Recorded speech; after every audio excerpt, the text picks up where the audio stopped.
Fabiana Moraes, Jornal do Comércio de Recife. A pergunta é sobre as pessoas que eu geralmente trago nas reportagens, né? Não, eu acho que uma das coisas mais interessantes que o jornalismo pode fazer é desmistificar o olhar sobre grupos, sobre pessoas, né? Então o jornalismo é poderosíssimo para fazer isso, né? Então, assim, é óbvio que eu me utilizo muito dele como arma, como instrumento mesmo para questionar esses lugares de fala, né? De negros, mulheres, transexuais, travestis, homossexuais, que, que é algo que também tem muito a ver, acho que com o meu próprio histórico, né? Eu venho de uma família que nunca passou por nenhuma necessidade brava, não é nada disso que eu estou falando, mas enfim, morei em vários lugares onde eu via, né, assim, tinha um vizinho que carregava carroça, né, e às vezes eu ficava olhando, eu sempre muito bem alimentada da minha casa, ficava no muro olhando quando ele chegava de Olinda, trabalhava o dia todo, e era longe, e ele vinha com essa carroça, e eu ficava observando aquilo e pensando, meu Deus, como será que ele vive, né? Como será que ele consegue? Ele tem 12 filhos. Como é que ele consegue sustentar todos esses filhos dele? Acho que isso está dentro de algo que vem dentro assim de mim há muito tempo, assim. Então, acho que escrever é inclusive meu terapêutico nesse sentido. Mas é óbvio assim que também uma coisa que é muito presente é como essas pessoas aparecem geralmente. Então, sei lá, como é que você vê uma matéria sobre morador de rua?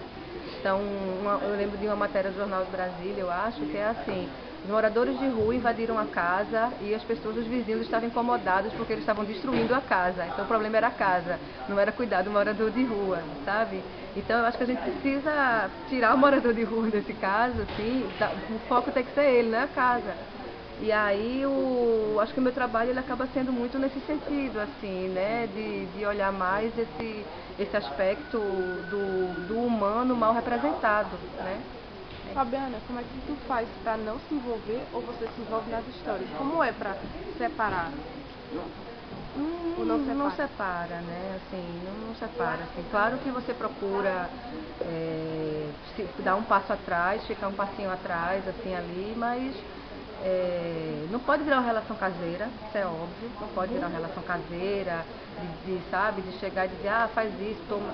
Não dá pra ser desse jeito, né? Você é uma repórter, sim, e a pessoa tem uma relação técnica acontecendo, né? Você vai escrever sobre aquela pessoa e publicar sobre ela. É uma relação técnica. Só que dentro dessa relação técnica, ela pode ser menos assimétrica, eu acho, né? Não tem que ficar no meu lugar de jornalista falando que a pessoa tem que fazer assim assado. Então, eu deixo correr solto muitas vezes e nesse correr solto muitas vezes eu vou levando as minhas lapadas, né? Mas assim, não vejo outra maneira, né? Eu falei aqui de Casa Grande Senzala, então assim, acontecia o tempo todo de eu ficar no meio da rua em pé, né, esperando alguma coisa acontecer, e elas assim, elas não tinham comigo também, tipo uma coisa, ah, é a repórter, vamos fazer aquilo porque ela é repórter. Elas não estavam nem aí pra mim, assim, sabe? E eu também deixei que isso fosse bom pra escrever, assim.